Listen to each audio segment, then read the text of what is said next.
BJP ने चूरू से राहुल कसवा का टिकट क्या काटा, कसवा बागी हो गए। कांग्रेस का दामन थाम लिया और अब तो कसवा बीजेपी को जी भर कोस भी रहे हैं। कसवा कहते हैं कि जिस पार्टी के लिए उन्होंने यहाँ तक कि उनके पिताजी ने भी अपना जीवन खपा डाला, उसी पार्टी ने उनके परिवार के साथ इतना बड़ा धोखा किया। वो सफर लंबा है, बहुत मेहनत करी हम लोगों ने। समय ऐसे भी आए जी बीजेपी की से 2 ही सीटें जीत के आई थी राजस्थान के अंदर, उसमें मेरे पिताजी का भी नाम शामिल था। वक्त बदला, हम काम करते गए। 2014 में पिताजी को मौका न देके मुझे मौका दिया गया। 10 साल से काम कर रहे थे। मैंने हमेशा ट्विटर के मार्फत एक्स के मार्फत भी बात पूछी थी कि मेरा गुनाह क्या है। काम कर रहे थे, ईमानदारी से कर रहे थे, कभी आज तक कोई ब्लेम नहीं। कभी मैंने कोई ऐसी हेडलाइन भी नहीं बनाई होगी मेरे जीवन के अंदर जहां मैं किसी जाति, किसी समाज, किसी धर्म के बारे में कुछ बोला हो। तो क्या ऐसा राजेंद्र राठौड़ साहब को हराने का काम किया, जयचंद आपको पार्टी में बुलाया गया, उन्होंने आपको जयचंद बुलाया, तो क्या उसका खामियाजा आपको उठाना पड़ा? आपका टिकट बताया गया, वही बड़ी वजह रही। देखिए, मैं इस बारे में इतना कहना चाहता हूं कि उन्होंने चूरू की नहीं, पूरे राजस्थान की टिकट बांटने का ठेका लिया हुआ था। उन्होंने पूरे क्षेत्र में टिकट बांटी, सीट उन्होंने अपनी बदली। राजस्थान के चूरू जिले के जिला अध्यक्ष और उनकी पूरी टीम 25 लोग होते हैं, पर 56 थे, उन्हीं ने बनाए।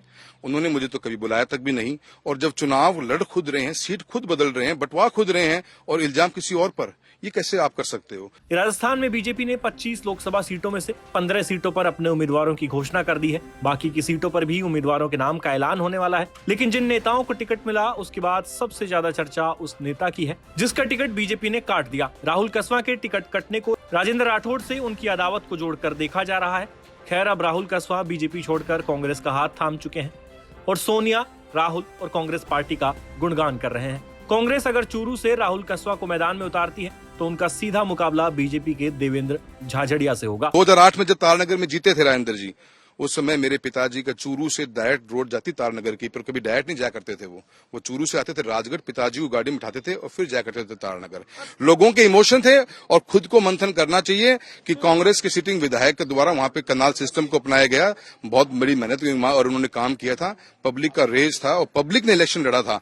लोगों में ब्लेम डालने से काम चलता नहीं है। खुद का इतिहास देखेंगे तो मालूम पड़ जाएगा। चूरू से जीतेंगे आप कांग्रेस? पार्टी मौका देगी तो जनता जीतेगी। आखिर कौन है राहुल कसवा और उनकी इतनी अहमियत क्यों है कि बीजेपी छोड़ते ही कांग्रेस ने उन्हें लपक लिया? जिस तरह से झुंझुनू में ओला, नागौर में मिर्धा और जोधपुर में मदेरणा परिवार का सिक्का चलता है, उसी तरह चूरू जिले की राजनीति में कसवा परिवार दमखम रखता है। राहुल कसवा वर्तमान में चूरू लोकसभा क्षेत्र से सांसद हैं।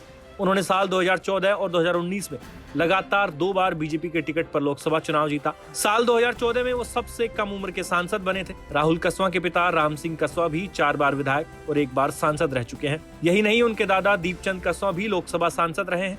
राहुल कसवा की मां कमला कसवा भी सादुलपुर से विधायक रह चुकी है। राहुल कसवा उपराष्ट्रपति जगदीप धनखड़ के दामाद भी हैं। अब राहुल कसवा का टिकट बीजेपी ने क्यों काटा, ये भी समझ लीजिए। राहुल कसवा की शादी उपराष्ट्रपति जगदीप धनखड़ के भाई कुलदीप धनखड़ की बेटी से हुई है। ऐसे में उपराष्ट्रपति के दामाद होने के बावजूद उनका टिकट कटना हैरान करता है। दरअसल बीजेपी के कद्दावर नेता राजेंद्र राठौड़ चूरू की तारानगर सीट से विधानसभा चुनाव हार गए थे। उस हार के पीछे राहुल कसवा का ही हाथ बताया जा रहा है। ऐसे में सोशल मीडिया पर चर्चाएं हैं कि राजेंद्र राठौड़ के दखल की वजह से राहुल कसवा का टिकट कटा है। खैर, अब राहुल कसवा कांग्रेस के पाले में खड़े होकर बीजेपी को तगड़ी चुनौती देने जा रहे हैं। ब्यूरो रिपोर्ट, राजस्थान तक।